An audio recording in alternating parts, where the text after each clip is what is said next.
आज की वीडियो उन लोगों के लिए है जिनकी सोच ये है कि मनुष्य मनुष्य है, वो कभी ईश्वर नहीं बन सकता, या फिर ईश्वर होने का दावा नहीं कर सकता। दावा वाली बात अलग है, वो एक अहंकार के उसमें आ जाता है। मैं उसकी बात नहीं कर रही हूँ जो अपने आप को ही सर्वोपरि मान लेता है। और आप समझ रहे हैं मैं क्या कह रही हूँ। तो आज मैं इस बारे में बात करना चाहती हूँ कि बहुत सारे लोगों की थिंकिंग ऐसी है, चाहे वो किसी भी धर्म से हो, जाति से हो। वो ये समझते हैं कि मनुष्य इस धरती पर जन्म लेता है, मरता है, लेकिन ईश्वर से उसका कोई नाता, कोई कनेक्शन नहीं है। तो मैं आज आपको ऐसी बात बताना चाह रही हूँ कि हमारा ईश्वर से कैसा कनेक्शन है, हम अगर उसकी संतान हैं तो कैसे हैं, और वो क्या चिन्ह है जिससे हमें पता चलता है कि हाँ, हम उसकी संतान हैं। जैसे क्या होता है, आप ये समझिए, माता पिता कैसे खुश होते हैं। माता पिता तब सबसे ज़्यादा खुश होते हैं जब कोई उनसे ये आकर बोल दे कि ये तो बिल्कुल आप पर गया है। आप मानते हैं इस बात को? अगर आप भी माता पिता हैं, आप ये बात सुन रहे हैं, तो आपको सबसे ज़्यादा खुशी कब होती है? तभी होती है ना, जब कोई आपको ये बोल दे आपके बेटा या बेटी के बारे में कि ये तो बिल्कुल आप पर गया है। इसके बोलने का तरीका, इसके बात करने का तरीका, इसके चाल चलन, इसका हर चीज़, इसका हर काम, मतलब अच्छे वे में, गुड वे में, गुड मैनर में। मैं किसी गलत आचरण या गलत थिंकिंग की बात नहीं कर रही। अगर आप स्वयं में अच्छे हैं और आप चाहते हैं कि हमारे बच्चों में भी वो गुण आए, आप हर चीज़ में बेहतर हैं, धर्म से चलने वाले हैं, और आप चाहते हैं कि हमारे बच्चे भी वैसे ही चलें, तो जब वो वैसा चलना शुरू कर देते हैं, वैसा बनना शुरू कर देते हैं, तो आपकी खुशी का ठिकाना नहीं रहता। लेकिन वो खुशी दोगुनी तिगुनी और बढ़ जाती है। कब? वो तब बढ़ जाती है जब कोई बाहर वाला आकर, कोई अन्य व्यक्ति, मतलब कि आप किसी से कहलवाते नहीं है ये चीज़ें, लेकिन जब बाहर वाला आकर आपको ये बोल दे कि आपका बेटा तो आप पर ही गया है, तो आपकी खुशी का ठिकाना नहीं रहता। सेम वैसे ही ये परमात्मा के साथ हमारा रिलेशन होता है। परमात्मा कौन? कहते हैं वो ईश्वर एक है, इस संसार का रचयिता, हर्ता करता, पालन करता, वो ईश्वर एक है। उसने अपने अपने गुणों को, अपने अपने गुण स्वरूप को अलग अलग रूपों में धारण किया हुआ है। अब हमारी अज्ञानता है कि हम उसे पहचान नहीं पाते। हम अलग अलग भाषा के हैं, अलग अलग संस्कृति के हैं, अलग अलग परिवारों से, धर्म को मानने वाले, अलग अलग जाति से रिलेटेड हैं। तो हम इस संसारिक लोकों में ही भ्रमण करते रहते हैं, यही घूमते रहते हैं, जिसकी वजह से क्या होता है, हम उस बात के सत्य को जान नहीं पाते जो हम बचपन से सुनते हुए आ रहे हैं कि ईश्वर तो एक ही है, और हम सब उस ईश्वर की संतान हैं। हम सुनते हुए आ रहे हैं, जानते हैं, पर मानते नहीं हैं। अब मानते इसलिए नहीं है क्योंकि स्वयं में कभी अनुभव नहीं किया, कभी देखा नहीं, कभी सुना नहीं ऐसा। हाँ, उसकी शक्तियों को ज़रूर देखा है, सुना है, महसूस किया है। कई प्रकार के उसके नाम जप से किया हो, या कोई तंत्र मंत्र किया हो, या किसी भी प्रकार से उसकी शक्तियों का आभास ज़रूर किया होगा। तो वो शक्तियों को ही हम ईश्वर मान लेते हैं कि यही ईश्वर है। अब वो मैंने बताया जैसे कि पिछले वीडियो में कि हर धर्म को ईश्वर ने शक्तियाँ प्रदान की हैं, बराबर की हैं, क्योंकि हर बच्चा उसकी अपनी संतान है और वो कभी किसी में भेदभाव नहीं करता। लेकिन वो सबसे ज़्यादा प्रिय उसी को मतलब कि ईश्वर सबसे ज़्यादा प्रेम उसी पर अपना ज़्यादा बरसाते हैं जो उनके गुणों को अपने अंदर धारण कर ले। जैसा कि मैंने अभी बताया, माता पिता कब खुश होते हैं? जब कोई उनसे आकर ये बोल दे कि ये तो बिल्कुल आप पर गया है, ये तो आपका ही प्रतिबिंब है। तो यही बात ईश्वर और हमारे बीच भी होती है। ईश्वर भी चाहता है कि मेरे बच्चे मेरे जैसा बने, मुझ पर जाएं, मेरा प्रतिबिंब बने। तो आज मैं आप लोगों को ये बताने वाली हूँ कि वो ईश्वर एक कैसे है। जैसे हमने ऊर्जाओं की बात की थी कि ब्रह्मा, विष्णु, महेश, तीन ऊर्जाओं में ये विभक्त हुए, इनके साथ साथ इनकी आदि शक्तियाँ भी आई, लेकिन इनको एक स्वरूप में अगर देखा जाए तो वो प्रेम तत्व रूप आ जाता है। और लेकिन अगर इन्हीं का एक साकार रूप, वैसे कहते हैं ईश्वर साकार भी है, निराकार भी है, निर्गुण भी है, सगुण भी है, सब चीज़ है। कैसे? अगर सगुण रूप में देखा जाए तो इस धरती पर जो भी धर्मात्माएं विराजमान हैं, जो भी अपने अपने धर्म पर, पुण्य के मार्ग पर, सत्य के मार्ग पर, अहिंसा के मार्ग पर चलने वाली हैं, न्याय के मार्ग पर चलने वाली हैं, वो सारी धर्मात्माएं क्या हैं? वो इस ईश्वर का ही सगुण और साकार रूप ही तो हैं, जिसे हम इंसान क्या है मानने से इनकार कर देते हैं, क्योंकि हम कभी देखना ही नहीं चाहते कि किसी मनुष्य में कोई ईश्वर हो सकता है। यह हमारी अज्ञानता है, हमारी मूर्खता है। लेकिन उसका निराकार रूप क्या है? शिव रूप। और शिव रूप और शक्ति रूप ये क्या है? आपने अगर देखा होगा, जो महाकाल और महाकाली बोला जाता है, आदिशक्ति माँ, इन दोनों में ही एक चीज़ कॉमन है, जो बाकी के अन्य किसी भी देवी देवताओं के आप चित्र को ले लें या किसी भी प्रकार का कुछ भी उनका जो भी प्रतीक रहता है, फोटो रहती है, उसमें देखने को नहीं मिलेगा। सिर्फ और सिर्फ देखने को मिलता है महाकाल और महाकाली। वो क्या है? आप अगर ध्यान दें, त्रिनेत्र, अगर हम कहीं पर बात करते हैं त्रिनेत्रधारी, तो वो त्रिनेत्रधारी जब कभी भी हम ये शब्द को सुनते हैं तो हमें हमारे दिमाग में कौन सी पिक्चर सबसे पहले बनती है? शिव जी की, क्योंकि इस अखिल ब्रह्मांड में त्रिनेत्रधारी तो वही हैं। विष्णु जी को भी ऐसे नहीं दिखाया जाता, ब्रह्मा जी को भी ऐसे नहीं दिखाया जाता, अन्य किसी और देवता को, भगवानों को भी नहीं दिखाया जाता। सिर्फ किसको दिखाया जाता है? शिव जी को। ऐसे ही त्रिनेत्रधारी शक्ति में किसको दिखाया जाता है? माँ काली को।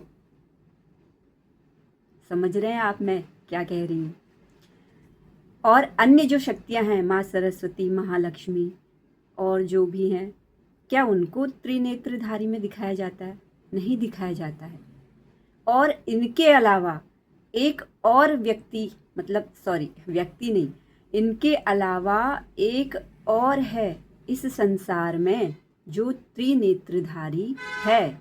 वो कौन हो सकता है? शिव शक्ति अगर माता पिता हैं तो त्रिनेत्रधारी तीसरा और कौन हो सकता है? जाहिर सी बात है, उनकी संतान। और उनकी संतान कौन? हम मनुष्य, हम इंसान। संतान सारी जीवात्माएं हैं, जो दृश्य हैं, जो अदृश्य हैं, सब उन्हीं की संतान है। लेकिन अपने स्वरूप को पहचानने के लिए जो शक्ति दी गई है वो मनुष्य को दी गई है, क्योंकि मनुष्य उनकी कुछ विशेष संतान है, जिसको वो सबसे ज़्यादा प्यार करते हैं, जो सबसे ज़्यादा प्रिय है उन्हें। और ये प्रियता उनकी और अधिक बढ़ जाती है जब वो ये देखते हैं कि मेरी संतान मेरे ही गुण धर्मों पर चल रही है, मेरे ही दिखाए रास्ते पर चल रही है। तो अब ये मनुष्य त्रिनेत्रधारी कैसे? अब हम सब देखते हैं मनुष्यों की तो सबकी दो ही आंखें होती हैं, तीसरी आंख कहाँ होती है? तीसरी आंख होती है हमारे आज्ञा चक्र पर। जब हम अपने जप तप से, शुद्ध कर्मों से, मन की शुद्धि से, आत्मा की शुद्धि से अपनी ऊर्जा चेतना को ऊपर की ओर ऊर्ध्वगामी करते हैं, तो जब ये चेतना हमारे आज्ञा चक्र पर आकर जागृत हो जाती है, तब हम भी त्रिनेत्रधारी बन जाते हैं। कैसे त्रिनेत्रधारी? जो ज्ञान के चक्षु, इन्हें बोलते हैं ज्ञान के चक्षु। ये ज्ञान के चक्षु आपके अंतरी आत्मा के ज्ञान को खोल देते हैं, जिसे बोलते हैं एनलाइटनमेंट, आपका ज्ञानोदय होना। और ये हर मनुष्य कर सकता है। कोई भी मनुष्य ये ना सोचे कि भाई हम तो इस धर्म को मानने वाले हैं और हमें ये फीलिंग्स कैसे आएगी, हम तो ये कर ही नहीं सकते, या हम जिस भगवान को मानते हैं अगर हम इनको मानने लग गए तो वो हमसे रूठ जाएंगे। तो ये उनकी गलतफहमी है, क्योंकि ईश्वर एक ही है। आप दिल से उस चीज़ को अपनाइए तो सही, समझिए तो सही।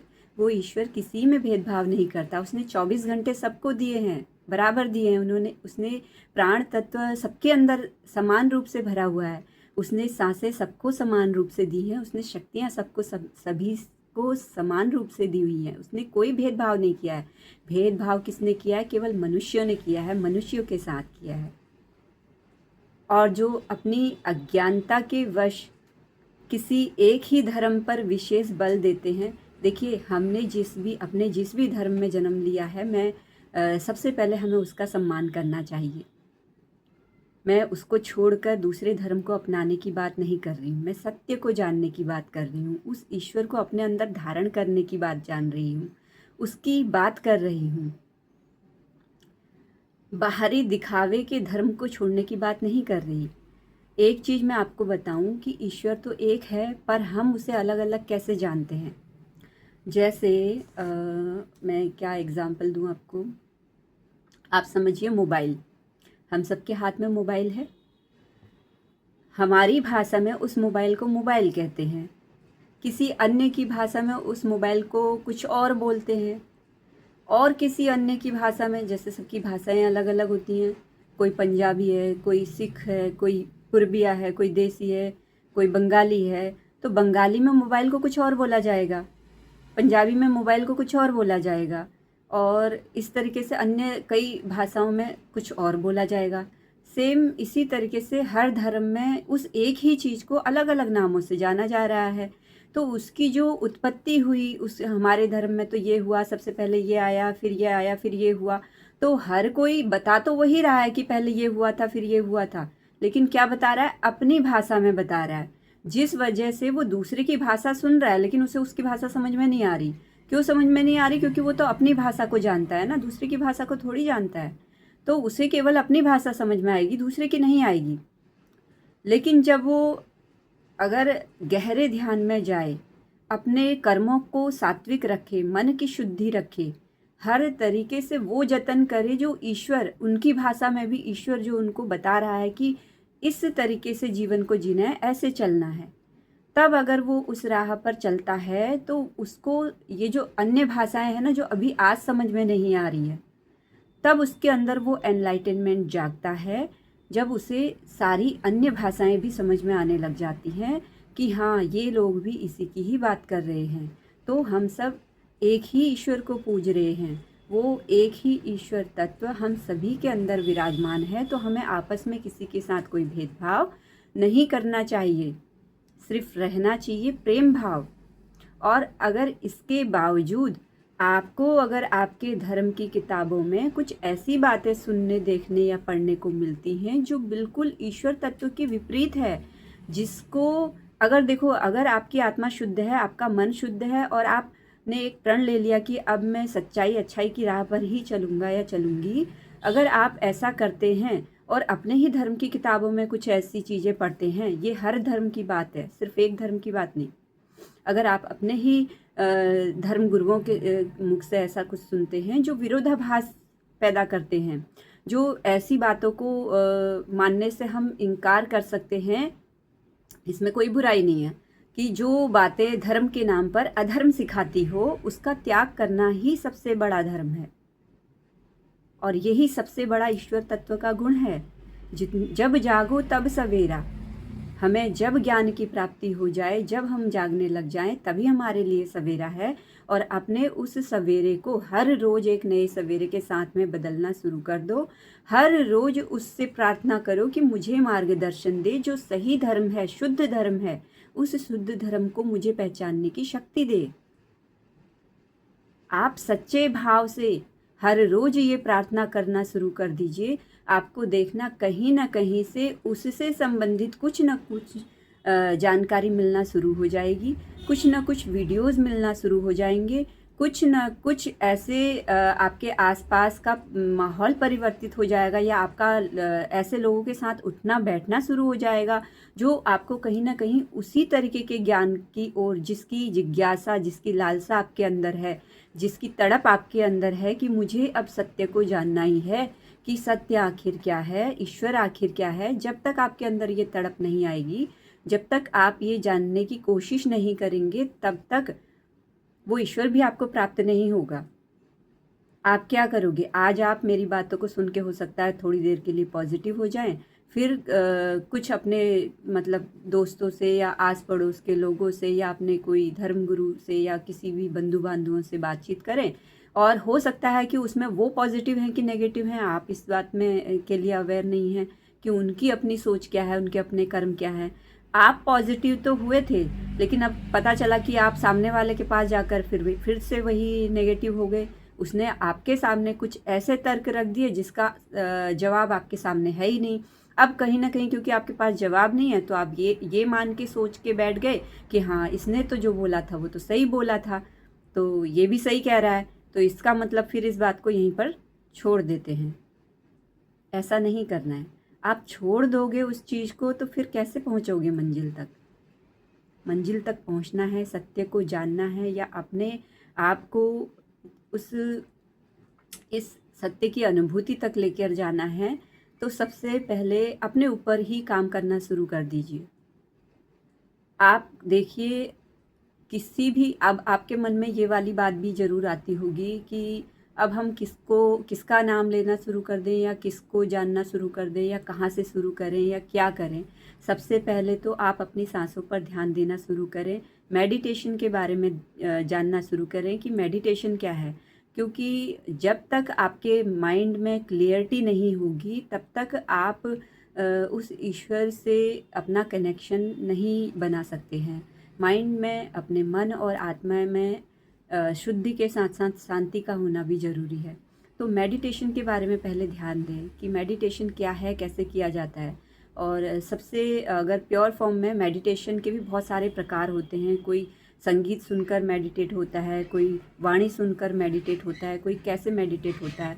तो अगर आपको सत्य तक जाना है तो केवल सांसों से होकर जाइए, अपने सांसों पर ध्यान दीजिए और इसी से रिलेटेड वीडियोस को देखिए। विपस्सना ध्यान के बारे में आप शुरू कीजिए, जानना शुरू कीजिए और इसमें अपना समय देने की कोशिश कीजिए। उसके बाद ही आपके रास्ते सब धीरे धीरे खुलते चले जाएंगे। आपको ईश्वर तत्व के से रिलेटेड कई नॉलेज मिलती चली जाएंगी, और जैसा जैसा आपके सामने माहौल, स्थिति, परिस्थिति बनती जाए, आप वैसा वैसा बेझिझक होकर करते जाएं, बगैर मन में ये शंका रखे हुए कि मैं किस धर्म या किस जाति से हूँ और मैं ये सही कर रहा हूँ या गलत कर रहा हूँ। क्योंकि आपको सत्य को जानना है।